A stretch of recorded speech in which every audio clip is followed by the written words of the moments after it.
In this lecture, we would like to discuss another important concept, that is doctrine of continental self. So, what exactly doctrine of continental self means and how it developed? So, the very credit goes to President Truman in 1945 in his declaration. Consider continental self as the bottom of the ocean, perhaps 2 miles below.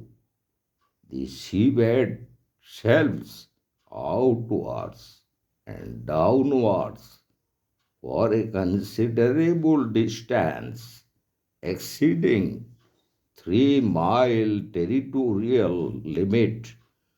The concern was for the urgency of conserving and prudently utilizing the natural resources of the subsoil and seabed. So also the continental shelf beneath are high seas contiguous to the coast. Since the Truman Proclamation of 1945, the control over the resources of the continental shelf received considerable attention to a nation's right to the animal and mineral resources of the seabed continue to become a world issue. Accordingly, a convention was held in 1958, the Geneva Convention on Continental Self, which under Article 1 defines continental self as seabed and subsoil of the submarine areas to the coast, but outside the area of territorial sea to a depth of 200 meters or beyond that limit, and the exploitation of natural resources of the said area. And Article 2 of the Convention provides that the coastal state exercises over the continental shelf sovereign rights for the purpose of exploiting it and exploiting its natural resources. This sovereignty relates only to the seabed and subsoil, not in the high seas and airspace above. While Article 5 of the Convention provides that any exploration and exploitation must not result in any unjustifiable navigation or fishing or conservation of living resources of the sea, nor it interfere with fundamental oceanographic or other scientific research. Subject to certain restrictions, the coastal state is entitled to construct and maintain or operate on the continental shelf installations and other devices necessary for exploration and exploitation of the natural resources and to establish safety zones around such installations. So, under Article 1 of the Geneva Convention on Continental Shelf of 1958, as it contained three elements: adjacency, depth, and exploitability. The Juras Andreassi, the expert on international sea laws, explained five criteria. One is other limits of continental shelf as defined for geological purposes. And the second criteria, predetermined distance from coast. And the third criteria, predetermined depth of the continental shelf. And the fourth criteria, according to Juras and Rashi, an exploitability test of the continental shelf. And the fifth criteria, an adjacency test, as the convention was not based on the geographical aspects of the time, so many conflicting issues came which forced to be determined in the United Nations Convention on Law of Sea in 1982. So, the UN Convention of 1982 under Article 36 defines the continental shelf of a coastal state as comprising the seabed and subsoil of the submarine areas that extend beyond its territorial sea to a distance of 200 nautical miles from the baseline.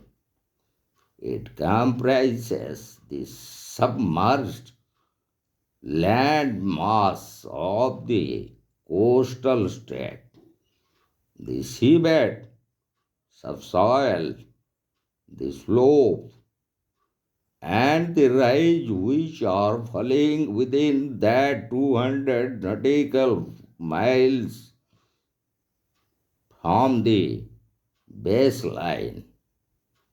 It does not include deep ocean floor or the subsoil thereof. The fixed point comprising the line of the other limits of the continental shelf shall not exceed 350 nautical miles from the baseline. And Article 76 of the UN Convention of 1982 1C expresses that the coastal states shall deposit with the Secretary General of United Nations the concerned charts and relevant informations including the geodetic data, permanently describing the outer limits of its continental self.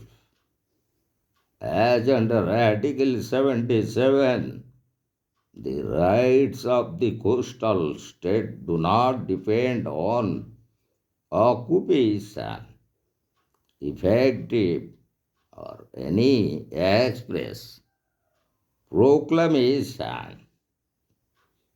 And Article 79 provides all states are, however, entitled to lay submarine cables and pipelines on the continental shelf, and the coastal states have the exclusive right to authorize and regulate drilling on the continental shelf for all purposes.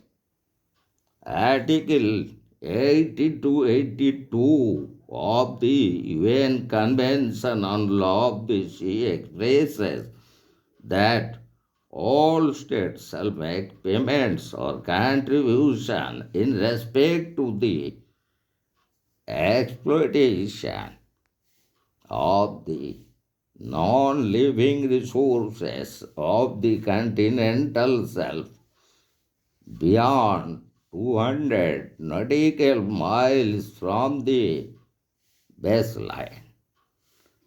So, the very idea of the doctrine of continental self was originated in a declaration in that context made by the then late President of United States of America, President Truman, in 1945. And accordingly, the Geneva Convention on Continental Shelf was held in 1958. Although the Geneva Convention of 1958 framed certain laws in determining continental shelf of a coastal state and regarding their rights in exploiting or making exploration of the continental shelf in regards to the natural resources or those sea animals found in the continental shelf up to the subsoil and seabed. But the contradictions and confusions among the nation states and the coastal states in regards to the very exploitation and use of the seabed and subsoil ultimately led the United Nations Organization to make a convention on law of this sea 1982, and finally the United Nations Convention on Law of the Sea 1982 under various provisions finally determine the 200 nautical miles from the baseline of a coastal state having the right of exploration and exploitation of natural resources on the seabed and subsoil, and also the rights relating to laying submarine cables. So also other experiments, even drilling and continental self, but it puts certain limitations on the rights of coastal states as regard to continental self and the very activities of exploration and exploitation of the seabed for natural resources. So the limitation that was put under the UN Convention on Law of the Sea 1982 as regards to 200 nautical miles from the baseline. So in this lecture we have completed another important doctrine of international law and in particularly regarding law of the sea, and that is doctrine of continental self.